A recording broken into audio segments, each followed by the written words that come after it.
What's up, guys? It's KB. Make sure you subscribe to the Underground Sports Philadelphia YouTube channel. Click the bell icon down below so you don't miss a single video from us.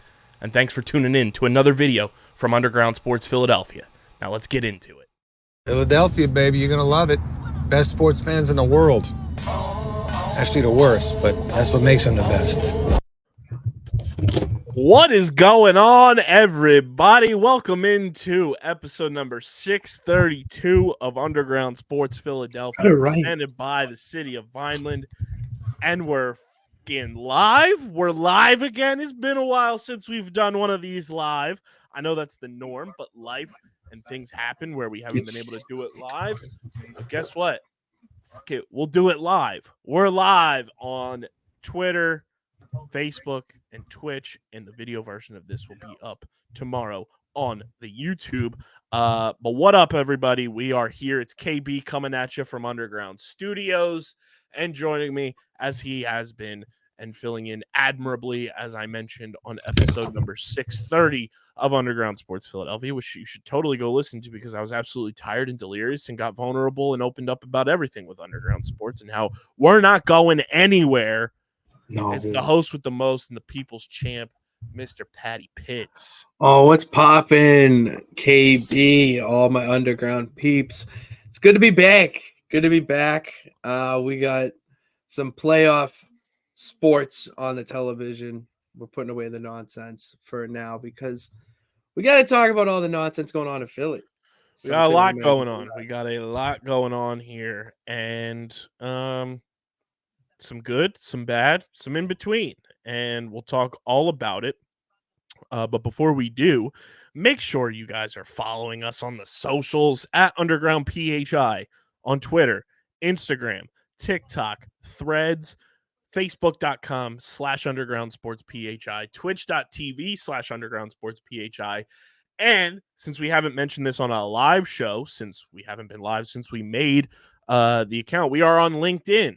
We're going to start posting on there very soon. But go follow our page. Just search Underground Sports Philadelphia on LinkedIn. Connect with me. I'm on there. We're testing the waters and making something. I got to find you on LinkedIn. It says that I work at All Dry Services. Unreal. Does not say that I sell the fish just yet. We gotta say that you work at Underground Sports Philadelphia too. I know you guys weren't on there when I first created it. So we are on there now. So connect with us on LinkedIn. We've been doing some fun stuff and just like testing the waters about new ways to grow a new audience. You know who's hella active and just posts on LinkedIn like it's Twitter? Who? The man, the myth, the legend that is Rap Sheet, Ian Rappaport. Does he really? All of his posts about breaking news updates and contract signings and stuff does it on LinkedIn too. He's fucking everywhere. He's awesome. I love Rap Sheet. But yeah, check us out on LinkedIn. Follow me on Twitter at KBIZZL311 and KBIZZLE11 on Instagram and Threads. And you can also check out my own personal YouTube channel if you so choose, where I'm just testing the waters even more with content and very inspired by the morning meeting with John Boy. And that's what I'm hoping to kind of navigate with that channel. But it is at Underground KB, youtube.com/@UndergroundKB. Follow Patty Pitts on Twitter at Pat_Pitts and at Pitsy35 on Instagram and Threads. Subscribe to the podcast feed, Apple, Spotify, wherever you get your podcasts in audio form. Those two in particular, though, because we get the metrics for those and we can see the growth and the numbies are still coming through big time on audio, and you guys continue to subscribe and share it with your friends and your family, which is awesome. Keep that up. Let's keep it rolling. Numbies are way up over the past few weeks, so that's awesome. We're up, like, breaking the fourth wall here. We're like up 440% on downloads in the last month, so let's keep it rolling. Let's keep it rocking. Damn right, Margie. Damn right. Yeah, CFO Margie knows what's popping. God. Cheers. So yeah, subscribe to the pod on Apple and Spotify. Leave a 5-star rating and review, and subscribe to the Underground Sports Philadelphia YouTube channel, which we have to give a big thank you and a round of applause to King James. Shout out to LeBron James for keeping it real. We'll talk more about it when we talk about Sixers Knicks, but LeBron was keeping it real and is on our side when it comes to holding referees accountable And you know it's getting bad in the NBA when LeBron is calling out referees who typically side with LeBron in a lot of instances, and that's no knock at him. He is this generation's like arguably best player. Debate your parents, debate your friends and family, whatever you want to do. He's one of the best NBA players of all time. But you know it's getting bad when LeBron's got things going on in his own game, but also takes time out of his press conference to address what happened in the Sixers-Knicks game too, that we'll also talk about. But shout out to LeBron because we posted a short about that on the YouTube channel. And Pitsy, the growth was crazy. It was massive, as we say, because that short has almost 10,000 views and has netted us almost 10 new subscribers on the YouTube channel. So we're at 771 subscribers on YouTube. Let's keep it pushing. Let's get to 800. If we can get to 800 plus subscribers by the end of our night one NFL draft live stream with really the boys, cool. That'd be really cool. Great. That'd be great. We're at 771 right now, which means 29 more. 29 more. Let's make it happen. Let's keep this thing growing. Easy. YouTube.com/@undergroundsportsPhiladelphia. And of course, this show is presented by the City of Vineland, and the City of Vineland Municipal Calendar features city-organized, city-sponsored, and city-affiliated events that are of public interest. The calendar, which is accessible at vinelandcity.org, is a good way for residents and visitors to build awareness, remain engaged with city government, and participate in local events, which I just saw recently. Patty Pitts, City of Vineland official pages posting. They're going to be doing bus tours, like with those like cool like trolley buses, taking you around Vineland. Like, I might have to go on a tour and just film and vlog from a City of Vineland bus tour. I think you have to. I think that's good. I was like, that's one of the coolest things I've seen in a long time. And it looks like those really cool, like, tour type buses that you see in like the big cities. You're going to be able to do that in the city. We got the duck boats. Yeah. I see driving Same all concept. around Boston. It's going to be awesome. You can also follow the City of Vineland, see these types of social media posts on their Facebook, Instagram, LinkedIn, and YouTube pages. And through these tools, you can stay connected to the community and get important announcements about programs and services offered by the city, Vineland, New Jersey, where it's always growing season. And big thank you to Security 21 Security Systems and Paul J. Gillespie Incorporated for their continued support of this podcast as the Phillies extend their lead 3-1.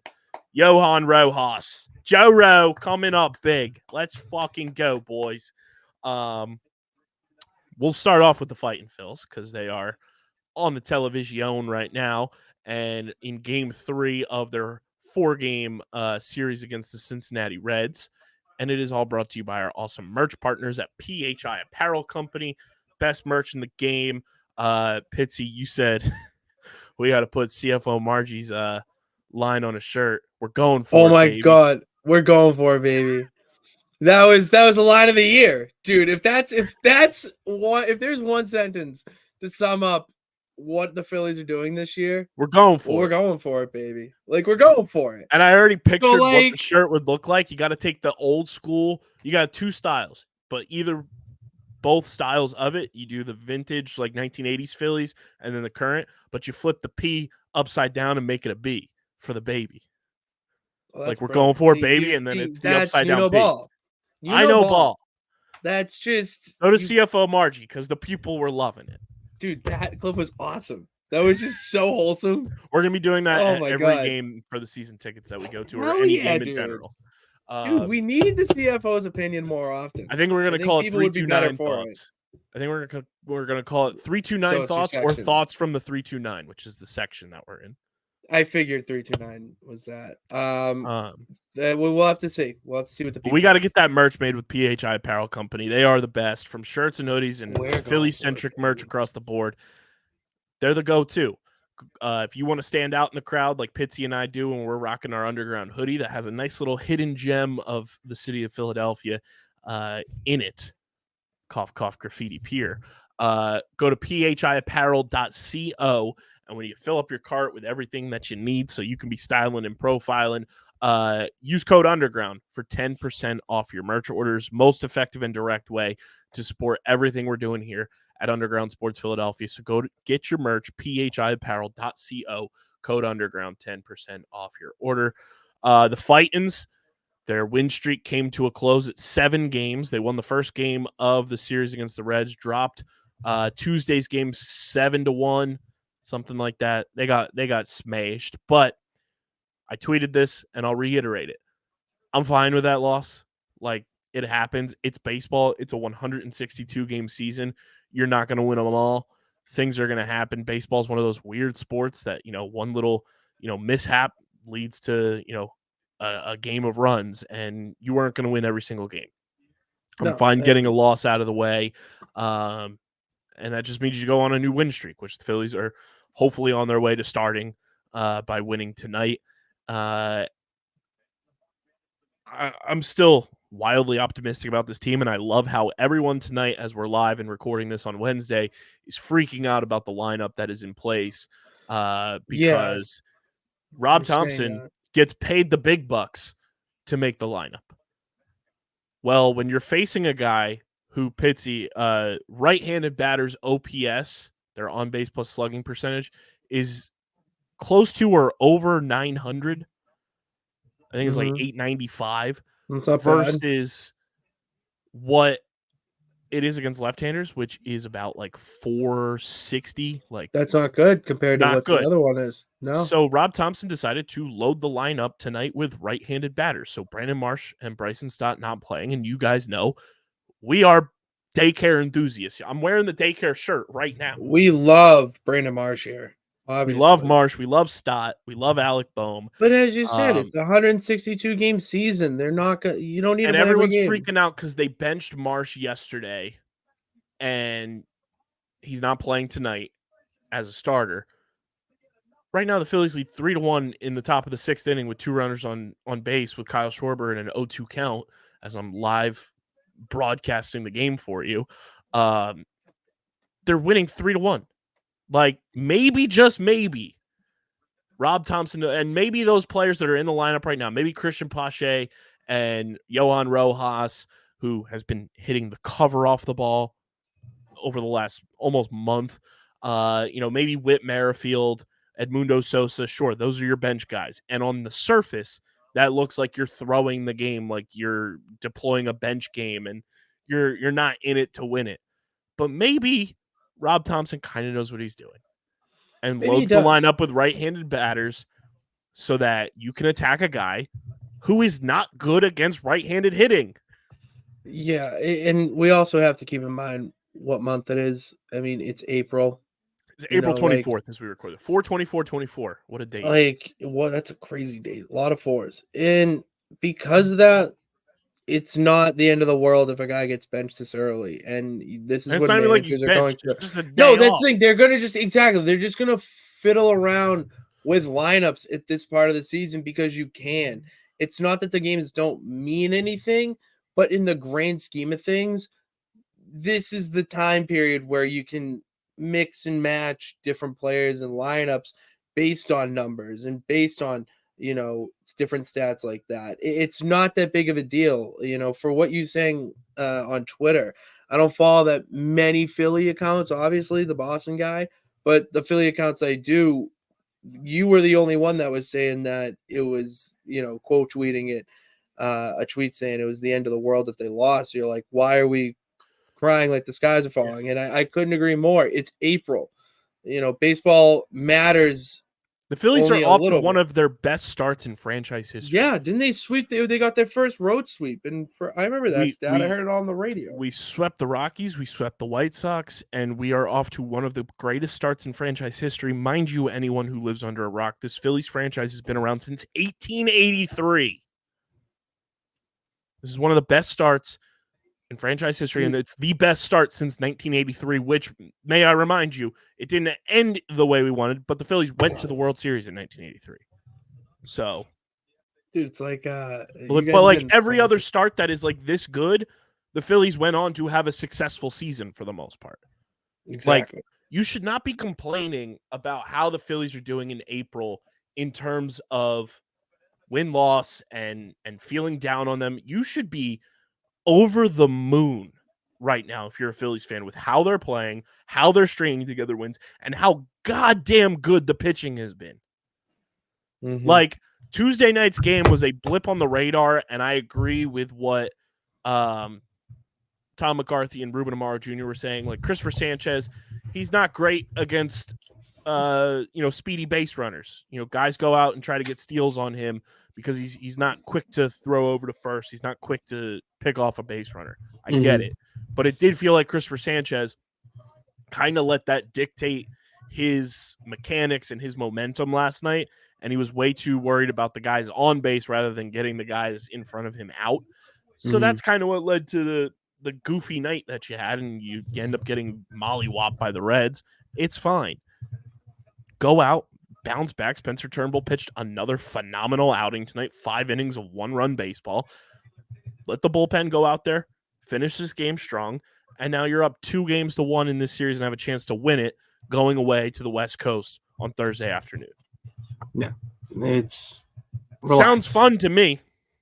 Sounds fine. I hear nothing wrong with what you're saying. Like, the Phillies are in a great position right now. They are currently in second place in the division. They're 15-9, 2 games behind the Braves, and they're doing all of this with Bryce Harper not playing at Bryce Harper levels. They're doing this with Nick Castellanos still struggling mightily. They're doing this while Kyle Schwarber is hitting below 230 and not necessarily nuking home runs every single game, but he's still hitting home runs. You're doing this while Johan Rojas for about 2 weeks was trying to figure himself out at the plate.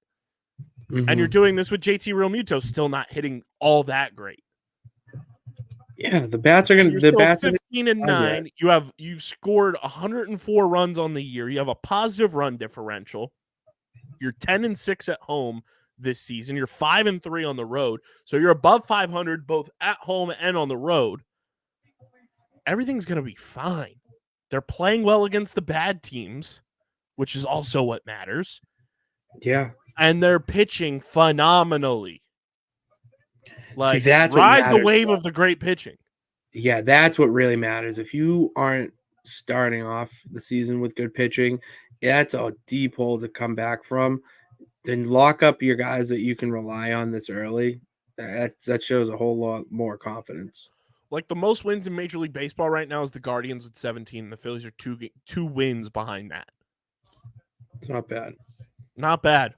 Not bad at all. And I mean, you and I have talked about it a ton. Like, the Braves have a harder schedule as the season progresses. Way harder. The Phillies still have an opportunity in front of them over the next 2.5 weeks to still build on wins and win series against mediocre to bad teams before the 20th to the 22nd of May, when your next difficult challenge, which right now on paper isn't all that crazy because the Texas Rangers are a 500 ball club right now. They're 12-12.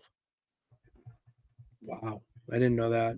So, and also, I feel so right. It feels so good, Pitts. You feel vindicated? What did we say about Blake Snell? Oh, true. What did we say? That did happen. I was like, sure, if you want to come through, come through. He didn't come through. He went to San Francisco. But the people out there, and I hate to call my guy Kyle Phillies 21, my boy, hate to call him out like this, but he was clamoring in the offseason, Patty Pitts. He was clamoring, chomping at the bit. Why did we sign Nola to this long extension? We could have had Snell. We could have had Jordan Montgomery. Well, guess what, ladies and gentlemen? Blake Snell has had a double-digit ERA for the season, and I never want to see a guy get hurt. But Blake Snell's on the injured list now with a very serious injury. We said this, dude. He's injury-prone. He can't go deep into games. And what is the complete inverse of that? Oh, Aaron Nola. Goes deep into games. Has stayed relatively healthy in his career. Knock on wood. And I mean, it pays to be right. It pays to be right. And John Middleton and Dave Dombrowski and Sam Fold kind of sort of know what they're doing. They kind of sort of know. Just a little bit.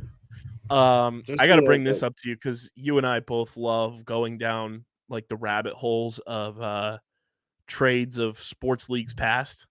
Oh yeah, they're so interesting. Great article from my good pal Tim Kelly. If you're not following him, you're missing out on phenomenal Phillies coverage. He's the editor-in-chief for Phillies Nation. This trade, Pitts, is insane. So this dates back to 2016, which was like heart of the Phillies being disgustingly bad. And like I was in the mud with this team. I was going to games left and right. I was diving deep into the farm system. I was down.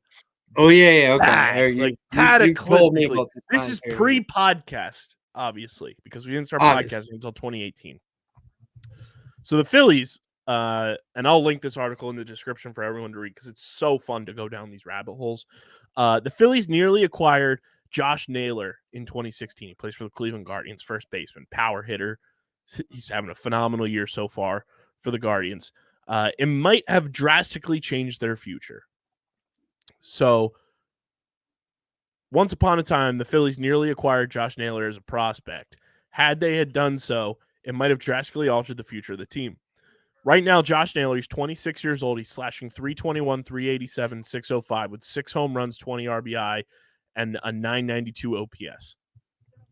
So back at the 2016 MLB trade deadline, the Phillies had a deal in place that would have allowed them to acquire Naylor, but a series of bizarre events prevented the deal from being completed. Right-handed pitcher Colin Ray was traded from the Padres to the Miami Marlins on July 29, 2016.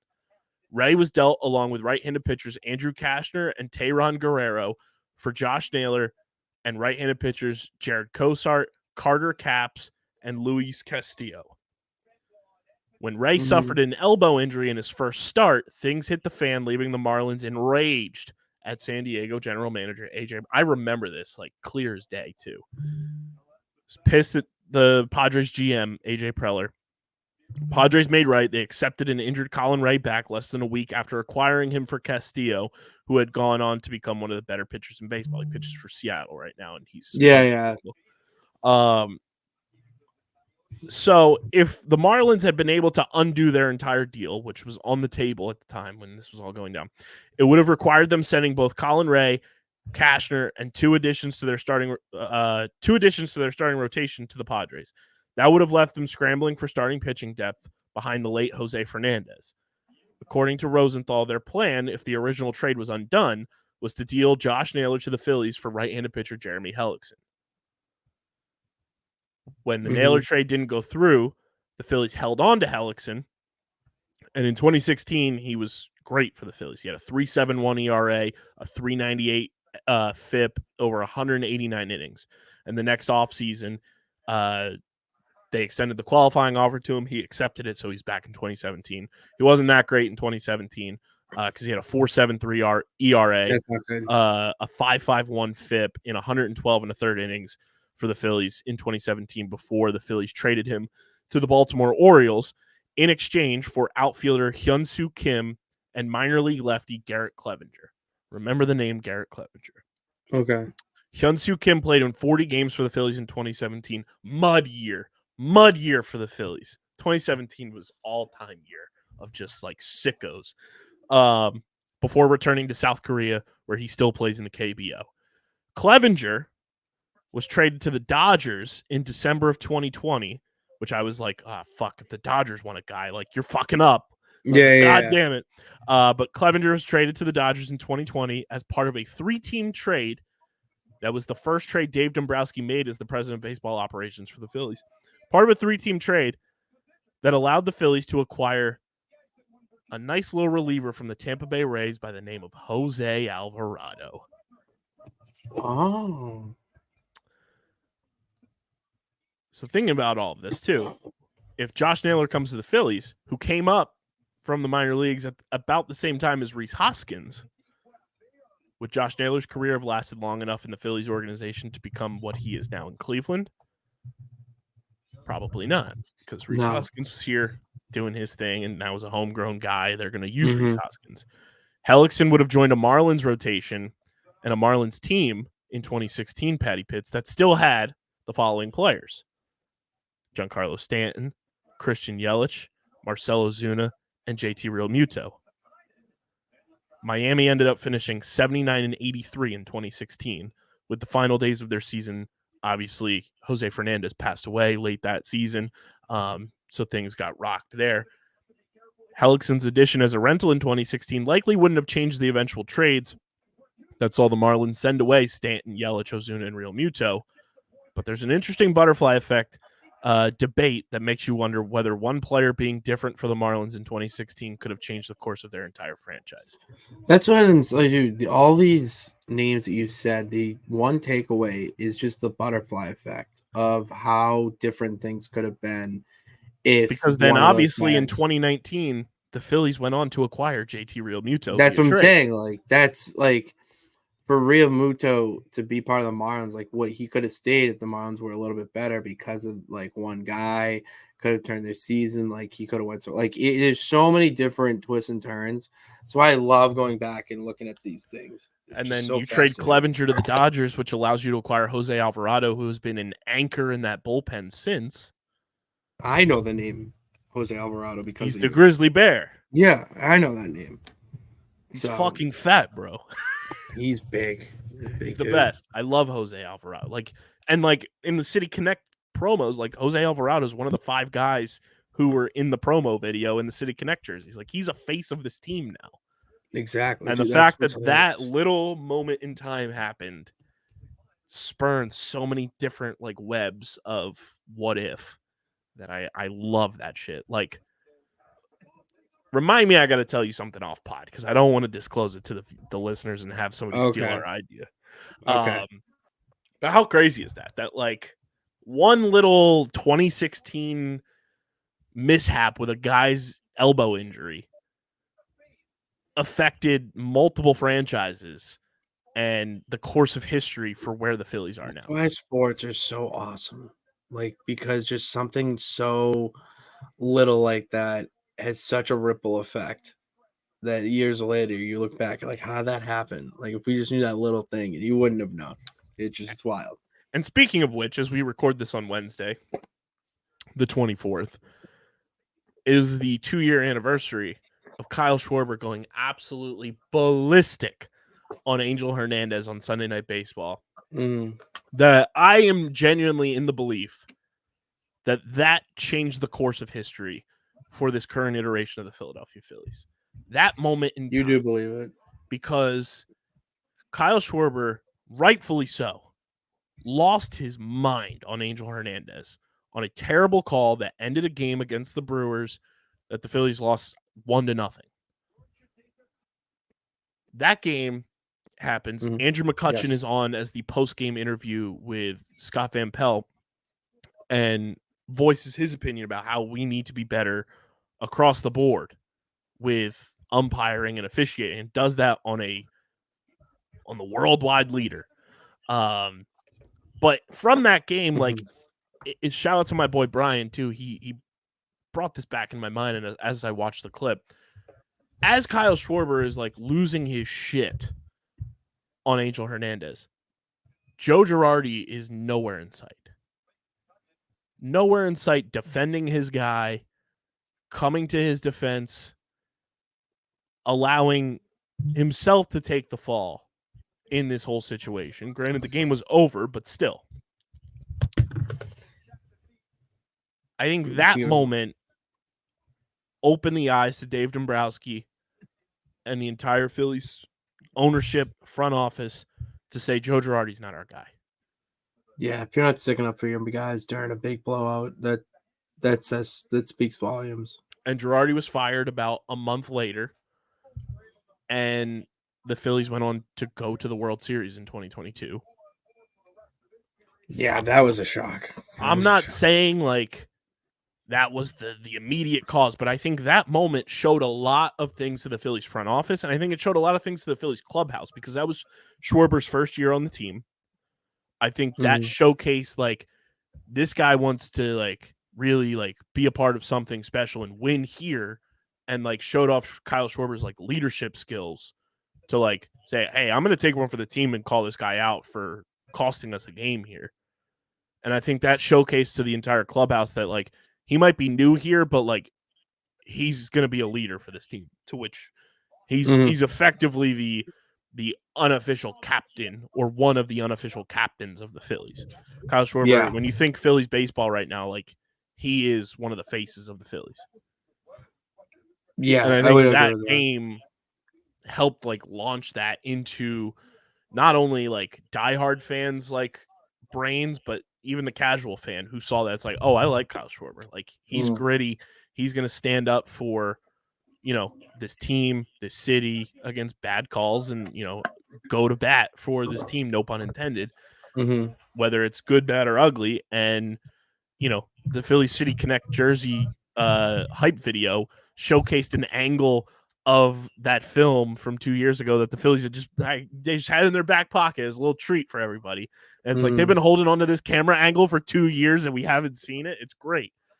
But I do think that moment in time really, like, the Phillies could have gone one of two paths, and they chose the right path after seeing what happened in that game, which is great. But it is crazy that was 2 years ago. That's wild. That is wild. It's been only 2 years. Phillies right now, as we're recording this, are about to go down 4-3 in the bottom of the 6th inning to the Cincinnati Reds, and I am beside myself. Okay. Let's get it together, boys. Let's figure something out here. But Patty Pitch, should we go to Underground Stats and Info? I think we should take a trip there. It is brought to you by our pals over at FOCO, the leaders in forever collectibles. They just released their whole Mother's Day and Father's Day line of number one mom, number one dad shirts for every single team you can think of under the sun. They're going to have awesome stuff for the NFL draft. They just launched the Fanatic and Bryce duo bobblehead for the Fanatic birthday. That looks amazing. You guys saw me wearing the overalls. I got to get the shortalls. I got to get so much stuff from FOCO. It's crazy. You can do the same. Patty Pitts has the captain's hat that he wears. I'm sure he'll be wearing it during our draft stream when the third overall the captain is on the clock. The Vikings take Drake May. Patriots trade down to 32. Take JJ McCarthy. Take JJ McCarthy. We become a run-stopping powerhouse defense. We don't. We're talking Philly sports. FOCO's going to have you covered. You guys can click the link in the description, visit FOCO, and check out everything they have to offer. When you click that link, it directly supports us and shows FOCO that you're rocking with us. So click that link in the description and check out all the forever collectibles from our pals over at FOCO. Patty Pitts, the run differentials as we're recording this episode. So some of this will be updated by the time you guys are listening, if you're not watching live. But we start, as we always do, with the NL East.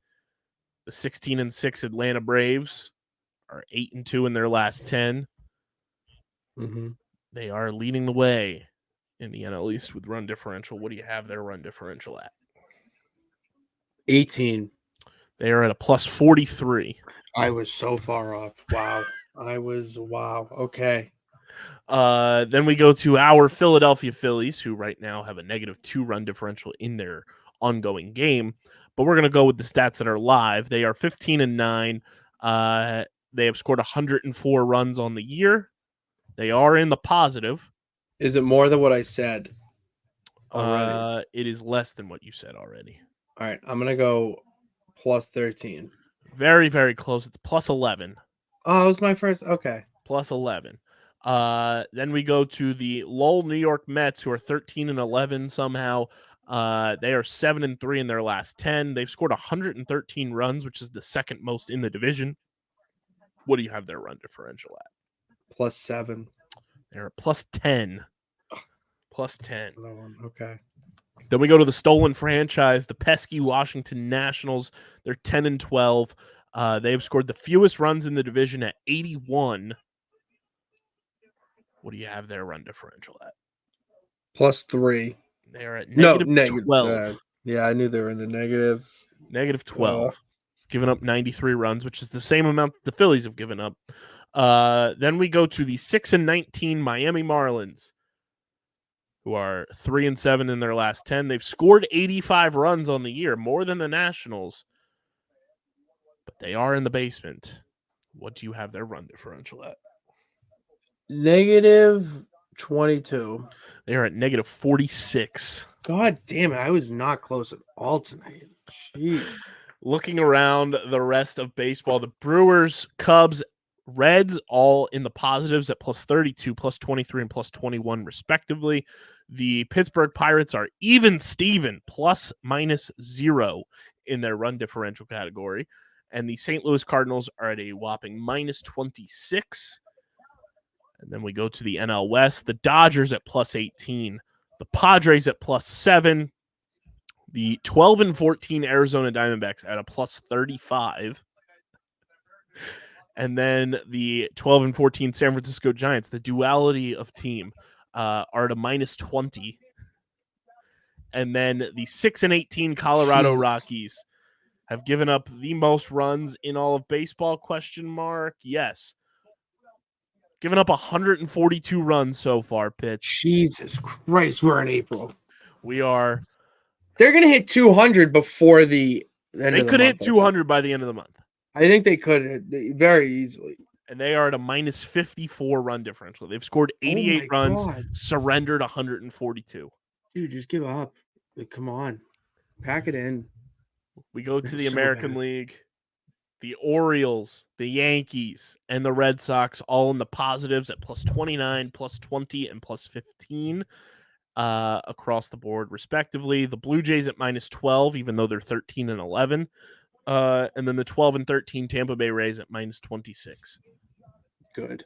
Keep them down there. Keep them down there. We go to the nonsense division, the American League Central, where the Cleveland Guardians are 17-6 and have a +55 run differential, the best in baseball. The Detroit Tigers are 14-10. They have a +9 run differential. And the Kansas City Royals are also 14-10, but they have a +37 run differential. The Minnesota Twins are 9-13. They have a -17 run differential. And then the 3-20 Chicago White Sox. Oh my God, dude, what are they? Have scored 50 runs all year. Have given up 129 for a -79 run differential. That's the worst, dude. What are we even doing? Are we playing like T-ball? They're not even playing T-ball. They should be playing T-ball. And yet they haven't given up as many runs as the Rockies.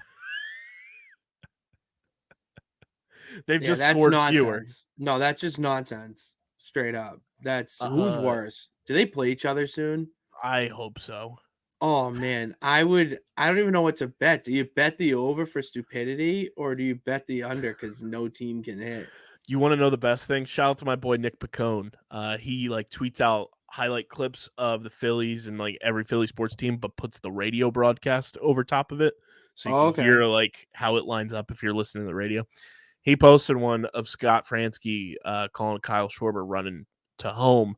And previously they had been talking about how the slowest guys around the base pass were Marcell Ozuna, fuck that guy, and Kyle Schwarber. Schwarber ran from first to home to score. And Fransky goes, Ozuna wouldn't have scored there, which is great. And Braves fans, their brains melted. Their brains melted. And it's so funny. It is hilarious that people were talking about the Phillies and who they've played against and the weight they used weighted runs created plus as a stat to determine how good or bad the Phillies. Give me a break. Do you want one of the funnier stats on the season, Pitts? The Phillies are 3-0 against the White Sox this year. They swept them, obviously. Mm-hmm. The White Sox have 3 wins all year.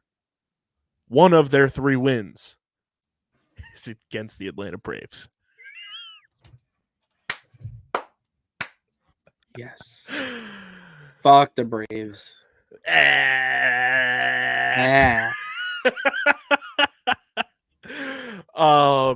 But yeah, the White Sox don't have as many runs surrendered as the Rockies, but worst run differential in baseball. But we go to the final division. It's the AL West, which is the most meh division on the year. The Mariners are leading the division at 12-11. They have a +7 run differential. The defending champion Texas Rangers are 12-12 and have a +6 run differential. The Los Angeles Angels of Anaheim are 5 games under 500 at 10-15 and have a negative 17 run differential. The Oakland A's are 9-15 and have a negative 36 run differential. It's getting early quick down in H-Town, down there in Houston. The 7-17 Houston Astros there, Patty Pitts. They've scored 98 runs. They've given up 131 and have a negative 33 run differential on the year. Oh, how the mighty have fallen. The Marlins and Astros have surrendered the same amount of runs on the season. That's so funny. That is tied for the second most. So it's the Rockies at 142, 131 with the Marlins and Astros, and then 129 with the Chicago White Sox. Wow. That's just nonsense. It's brutal. That's just straight up nonsense.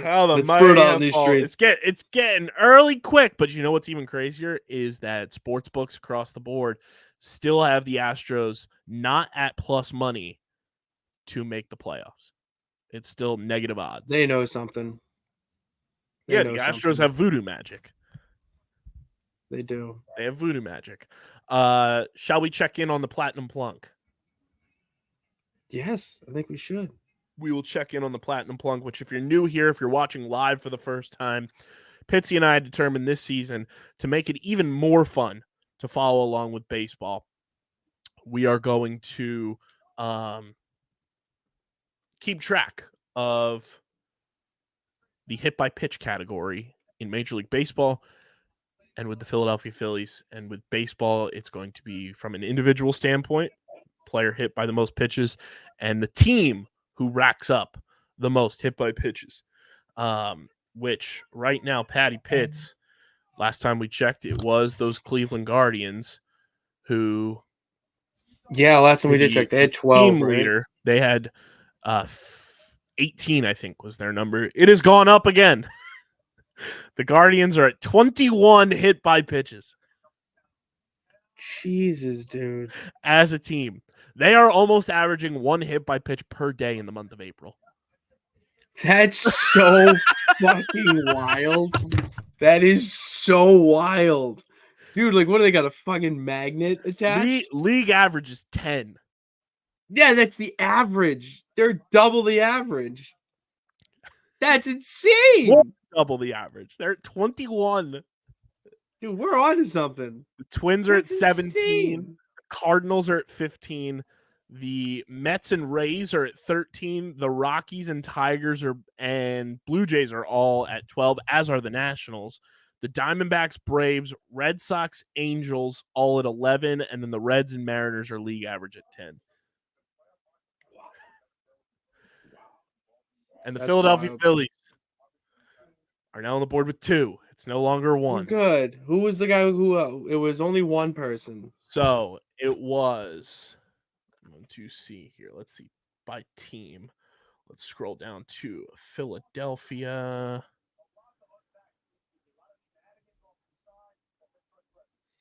God damn. That is insane. 21 hit by pitches. 21 is a wild number, especially a wild number of hit by pitches. Like, Jesus. Truly damn near averaging a hit by pitch per day in the month of April. Like that, I don't know what to attribute that to. So Edmundo Sosa, welcome to the Platinum Plunk standings. There we go. Welcome, my dude. Welcome. Edmundo Sosa. We love Sosa. These bitches right here love Sosa. This bitch loves Sosa. He is one of my sister's favorite players on this current iteration. I really thought you were going to say that he is one of my sister's favorite rappers, and I was going to be like Sarah knows ball. Sarah's reasoning for loving Edmundo Sosa off the rip. Like, she loves him as a player, obviously, but like what got her into being an Edmundo Sosa fan? I was like, why do you like him? She goes, his name's Edmundo. Edmundo is a great name. That is a great name. It's a great name, and it's a great reasoning to like a player. You take out the Ed, I mean, Edmundo means world, so Ed's world. He lives in Ed's world. He's Big Ed. He's Big Ed in Ed's world. That's incredible. But yes, the Platinum Plunk is keeping track of all the hit by pitches throughout Major League Baseball and with the Phillies, and is the Underground Sports Philadelphia presents the Chase Utley Platinum Plunk Award, because Chase Utley would do whatever it takes to get on base for his squad and would take hit by pitches like a fiend. And we love Chase Utley on this show. But your leaders in the clubhouse from an individual standpoint, he's back at the top all by himself, Pat. Andres Jimenez from your Cleveland Guardians has been hit by 6 pitches this season. Jesus, dude. 6. He's averaging a hit by pitch every 4 days in the month of April. God, dude. Wear some padding at this point. It's gonna be a long Ramon season, Laureano, man. his teammate on the Cleveland Guardians, has been hit by 5 pitches. God. As well as Detroit Tigers, Mark Canha has been hit by 5 pitches, and St. Louis Cardinal Brendan Donovan. Insane. And then your guys who have been hit by 4 include Chris Bryant, Matt Wallner from the Minnesota Twins, Ryan Jeffers from the Minnesota Twins, that dork and dweeb Brandon Nimmo, and Jesse Winker. And then your 3 spots are Eugenio Suarez, Ronald Acuna Jr., Masataka Yoshida from your Boston Red Sox. Nice. Nico Horner, Spencer Steer from the Reds, David Fry from the Cleveland Guardians, Tyler Freeman from the Cleveland Guardians, Freddie Freeman, Anthony Rizzo, Wilson Contreras, Isaac Paredes, Jose Caballero, Josh Smith, and Kevin Biggio have all been hit by 3 pitches this season. Phillies still the leaders in the clubhouse for fewest with 2, because the next closest is 5, and that's the Kansas City Royals and Pittsburgh Pirates. Mm-hmm. You know what that tells me? The Phillies just they put out good wood. Okay, they put the wood on the balls. Not that good. Well, we need an OnlyFans. I'm doing this on purpose. Shirt. I can tell. You're trying to break the old champ over here, but nope. I'm onto your games.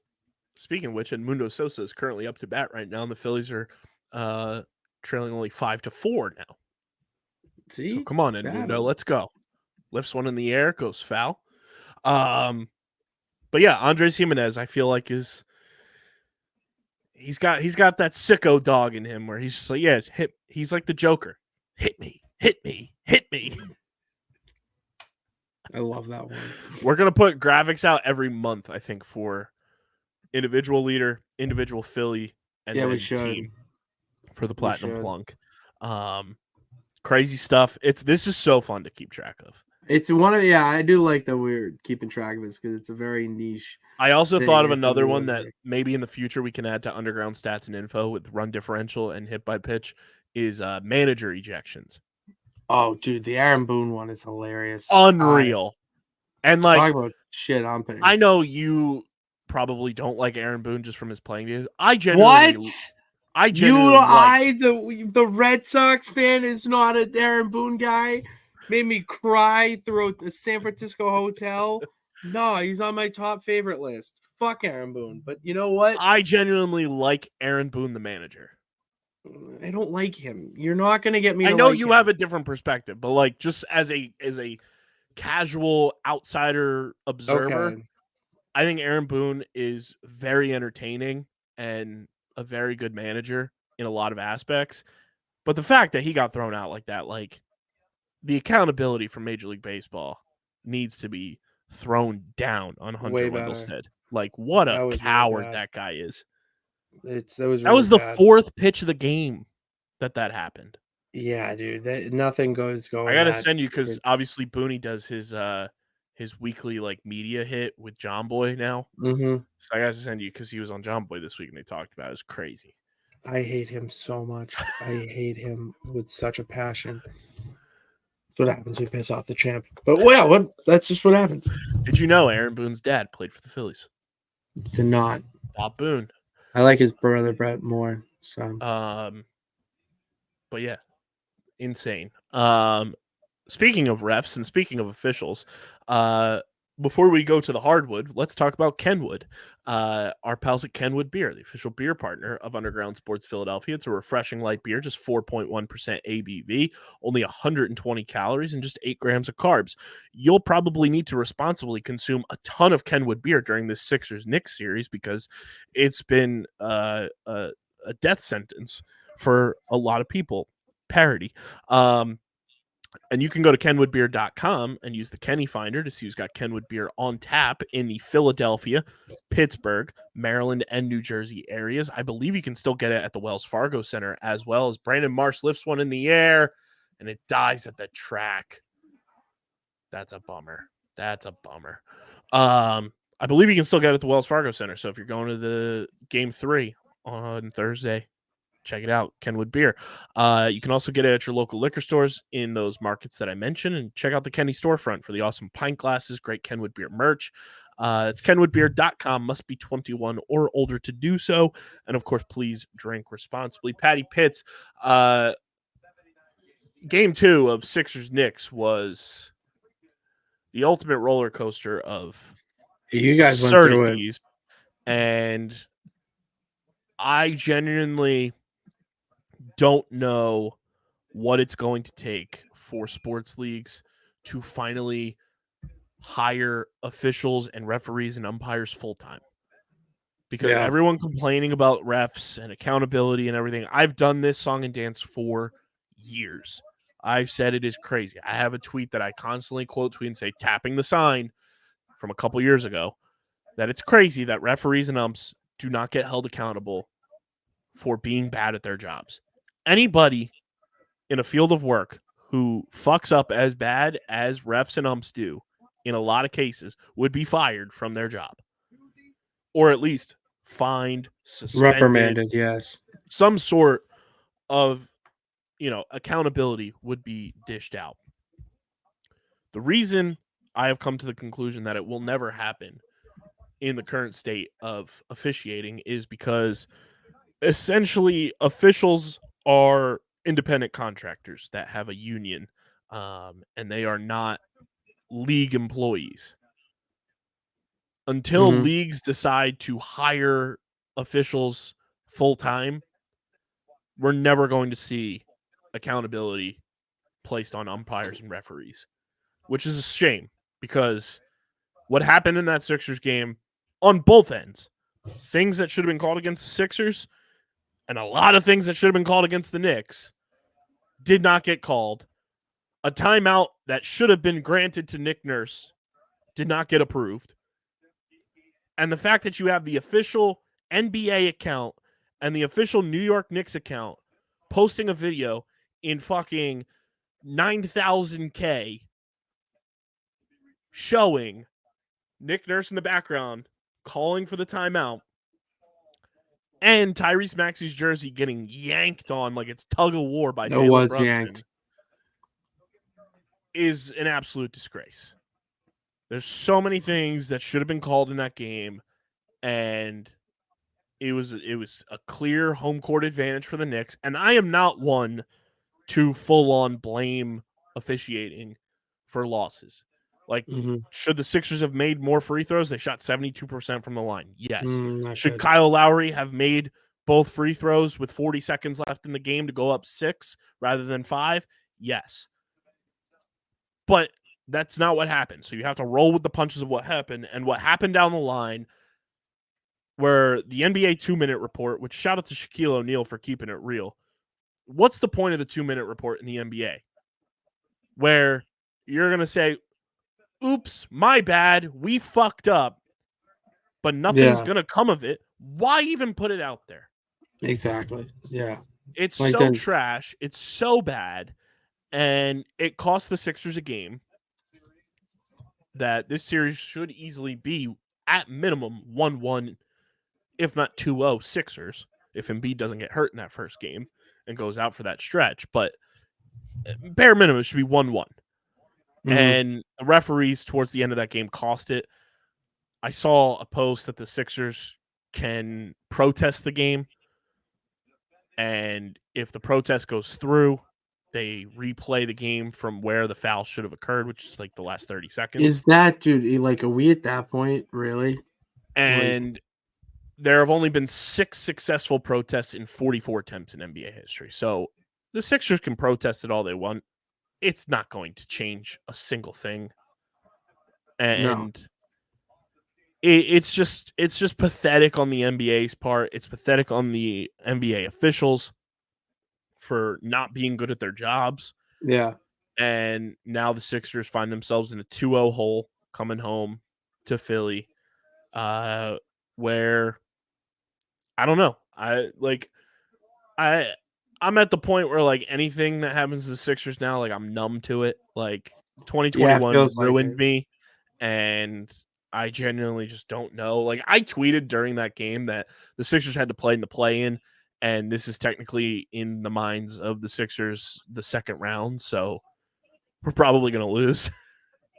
That's a good way to look at it. That's a very good way to look at it.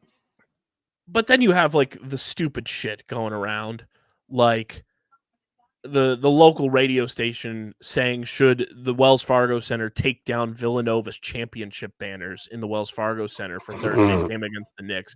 What the fuck are we talking about? That's just weird. I don't know. I don't even know how you connect that. I really don't. Well, they're saying because Josh Hart and Jalen Brunson and Dante DiVincenzo played on those 2016 and 2018 Nova teams. Yeah, but that's stupid. It's the dumbest thing ever. It's the dumbest thing ever. Which shout out to the Cog and Toboggan on Twitter. He said, can we have a who gives a shit option? Yeah, that's really it. Because that is the most stupid thing I've ever heard. And then the best part of what has happened over the past few days is he has had an open invite for this show whenever. Kyle Neubeck, who is one of the Sixers beat writers for PHLY, absolutely eviscerated the king, Howard Eskin, on their show. Oh, okay. Now, I don't want to play it because it is PHLY's content, but I'll play the audio and let the people decide. We'll figure it out in post. And we've already posted the clip. Kyle Neubeck is the man for this. Like, genuinely, through and through, an unbelievable rant of like 2.5 minutes of absolutely destroying Howard Eskin, who is legacy media and went in because Howard Eskin he's not even really media. He just shows up to make like grandstand type of questions and then leaves games and tries to be like this high and mighty figure in Philly. I don't know if there's one of those in Boston who's like a legacy media type of person. There's a couple I can think of. The local radio station tweeted a quote from Howard Eskin saying, "The star of the team is not Joel Embiid. Hey, big guy, how about a stinking rebound in the fourth quarter? Tyrese Maxey is without question the best basketball player on this 76ers team, and it's not even close." To which Kyle Neubeck dethroned the king and said, "In 20 years, Howard will pretend he never said most of this stuff, just like he did with Allen Iverson, whose ass he now kisses because he's a desperate clout chaser." Jesus Christ. To which Eskin responds, "Coming from a nobody who wants to be a somebody, you've got nobody locked up. A 0 trying to become a 1. Again, you have a 0 locked up. Jealousy is a horrible trait. Stay in your lane. Too bad it's a dead end. Also, thanks for letting me live, quote, rent-free in your head. Hashtag Mr. Irrelevant." To which Kyle Neubeck responds and says, "So unbothered that you laid down to go to bed and couldn't sleep without responding. Unlike you, I'll never be enough of a 0 that I'll admit in a media room that I've deliberately put typos in my tweets for more attention. Can't say the same for you, sad old fraud." Gee, this is getting ugly. Mind you, Kyle Neubeck this year was voted as top Philadelphia sports reporter. Yeah. Like, he won that award. But this was Kyle Neubeck, a nice 3-minute rant on PHLY Sixers, which shout out to them. They do a phenomenal job covering the team. And I want to get this queued up properly for you. Here we go. This is Kyle Neubeck on PHLY. Enough into his career to say he's got to win some of these. He's got to win when the chips are down and drag some people along with him, and has not been able to do so. And I get it. He's been hurt and there are all the excuses. He's got to come through. But this is not the time to be relitigating all the Joel Embiid arguments. He's doing everything he could. He has done everything that I think you could realistically ask for from him, and I would say even more on top of that. Now is not the time, Howard Eskin, to be saying stupid shit about Joel Embiid. If you want to say Sixers will never win with Joel Embiid, he's soft, there's a place where you can do that. 215-592, you know the rest. This is not listen, that show. I love most of my people at WIP, so this is not a WIP thing. This is that guy who shows up in grandstands at press conferences, leaves before halftime, and pretends like he has any salient analysis to offer about basketball. Like, we're talking about a guy who shit all over Allen Iverson during his career, literally got fucking sued by Allen Iverson for lying about things that his lawyer did in court, got suspended for it, had to admit in a deposition that he lied on the air and did not say things that he meant or that he knew and should have revealed as he's saying these things. And this guy is going to sit here and talk shit about Joel Embiid. There's a line from Succession that I think of when I think of that guy. It's Shiv talking about her husband saying, Tom will suck the biggest dick in the room. That's Howard Eskin. He will do that. As soon as Joel is done his playing career and has moved on from Philadelphia, Howard Eskin will pretend he was his best fucking friend for years and years. And he knew it all along, how special he was and how great he was. That's how he's tried to kiss Allen Iverson's ass. That's how he's tried to kiss Terrell Owens' ass after he, along with a lot of other people, tried to run him the fuck out of town while he was here. Fuck that guy. Fuck you, Howard. That's all I have to say about him. A lot of people Sorry agree for with the you. negative energy today, but I can't stand that fucking guy. And I'm tired of, there are a lot of other people with divergent takes on Joel and the Sixers and whatever else, and that's fine. Like, they're coming from the right place most of the time. That guy's a disingenuous hack, and I can't fucking stand him. I just want to say, we give a lot of credit to segues. I teed you up for that, I think, pretty perfectly. I just want, because we were talking a little bit about that Howard Eskin tweet earlier in the show. I just want to say, I want to pat myself on the back. Guys got real balls talking about people not hit it out of the park. No manscape. You got real balls saying somebody's not showing up in the fourth quarter. You haven't shown up for a fucking second half in the 7 years I've gone to every single Sixers home game that has existed. Why don't you show up for a fourth quarter? There you go. There you go. Jesus. Shout out to Kyle Neubeck. All-time rant of the year. That was incredible. Like, that was awesome. Rant that of was the year. so good. Put that motherfucker in his place. Dude, Fuck fuck that guy. Howard Eskin. I'm all on that plate. I'm all on that boat. Unreal. What a great rant. Shout out to Kyle Neubeck. Once again, has an open. I would love to have Kyle on this show. We've been trying to get him on for years, but he is the best. Sixers game 3 on Thursday at the Wells Fargo Center. It's going to be a doozy of a time because we got Phillies baseball going on Thursday afternoon. We got Sixers basketball. We got the NFL draft. Wow. It's going to be a wild time. And speaking of the NFL draft, Pitsy, it's the eve. It snuck up on us real quick. And we're going to put on our Tomahawk shades because this segment is brought to you by them. And we're going to analyze what's coming up for the NFL draft. Tomahawk shades are the best small batch eyewear in the game. Sunglasses, blue light glasses, and prescription lenses for a fraction of the price of the big eyewear companies that feel great on your face. They're just unbelievable quality.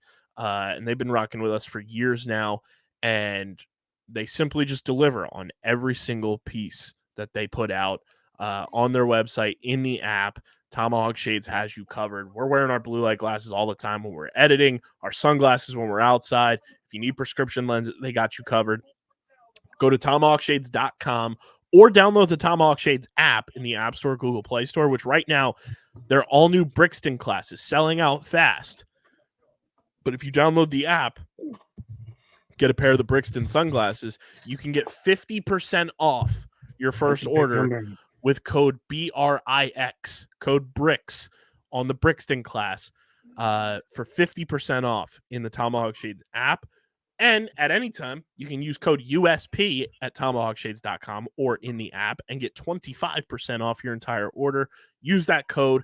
Tomahawk Shades sees it. They know you're rocking with us. They've been rocking with us since 2020, and they're the best in the game. Tomahawkshades.com. Use code USP for 25% off your order. Pitts, the NFL draft is coming, and I just need to know how prepared, scale of 1 to 10, you are right now on the eve of the draft for Drake May to be the quarterback of the New England Patriots. And from an outsider perspective, what you think Howie Roseman is going to do on draft night. The king of wheeling and dealing, the king of drafting Georgia Bulldogs, and the king of just fleecing teams to get what the Eagles need. Bro, I don't want the Pats to take Drake May. I just don't care anymore. I just want a quarter. Like, I'm not even kidding when it says I don't care what the Pats do. I just want them to do. Are you more invested in the Lions draft? No, not really. Because the Lions, it's kind of obvious what they need. They just need more help on the defensive side of the ball. Which right now, Tankathon, our good pals at Tankathon, are mocking my favorite player in the draft, Kool-Aid McKinstry, to go to the Lions. What is he, a corner? That's exactly it. That's what they need, and exactly he's what who Eagles I want need so to. bad. I'm probably on the Drake May like 7. Like, it's gonna happen. Cool, whatever. I just want results. When it comes to the Eagles, they're gonna take a corner, or they're gonna trade with somebody to take wheel a and deal to take a corner again, or sneak some random Georgia defensive lineman. Like, that's just my. Which I also saw the weird, like, sicko hypothetical today that Howie Roseman could trade up to a certain spot and do what he did with Zach Ertz when in 2018 the Eagles drafted Dallas Goedert, and it was like the perfect like overlap for those guys, and then Goddard took the reins to do that Brock now Bowers. And draft Brock Bowers. That happens, I'm just gonna say fuck the world, because like you guys getting a Brock Bowers, I just like him over it. And he's from Georgia. Of course. Oh, fucking just get another Bulldog. Go Dogs. Is that what we say on the show? Go Dogs. Get your Philly Dogs shirt, phipparel.co. That's what I'm wearing tomorrow night.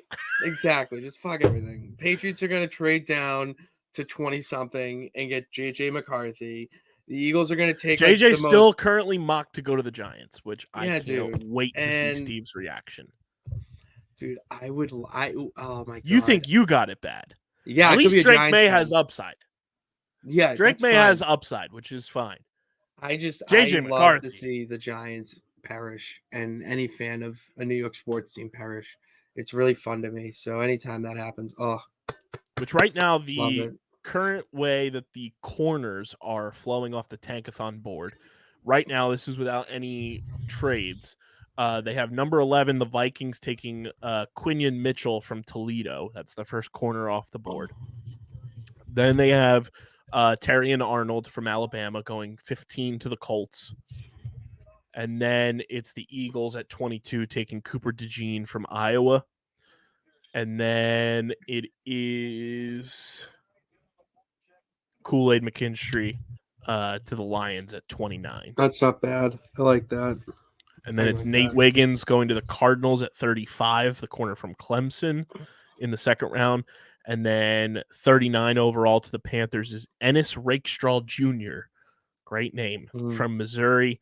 Then TJ Tampa going to the Falcons. That would be hilarious. Guy with the last name Tampa not going to the Bucs. What are we doing? I know, but that's just nonsense. And then Kamari Lassiter going to the Jaguars, the corner from Georgia. And then they have the Eagles mocked with pick 50, which is the pick they got from the Saints in the C.J. Gardner-Johnson trade. Taking Marshawn Kneeland, an edge rusher from Western Michigan. And then at 53, they have the Eagles taking Cole Beebe, an inside an interior offensive lineman from Kansas State. And then they got my boy Max Melton going in the second round. South Jersey boy from Rutgers going to the Bucks. He is the brother of Bo Melton, who currently plays for the Packers. Max is a fucking beast. That's awesome. I'm so pumped for him. South Jersey's on the fucking map in the NFL, bro. It is. Shout out to Greg Schiano for like doing the damn thing at Rutgers and like putting Rutgers on the map when it comes to NFL draft prospects again. It's nice to see.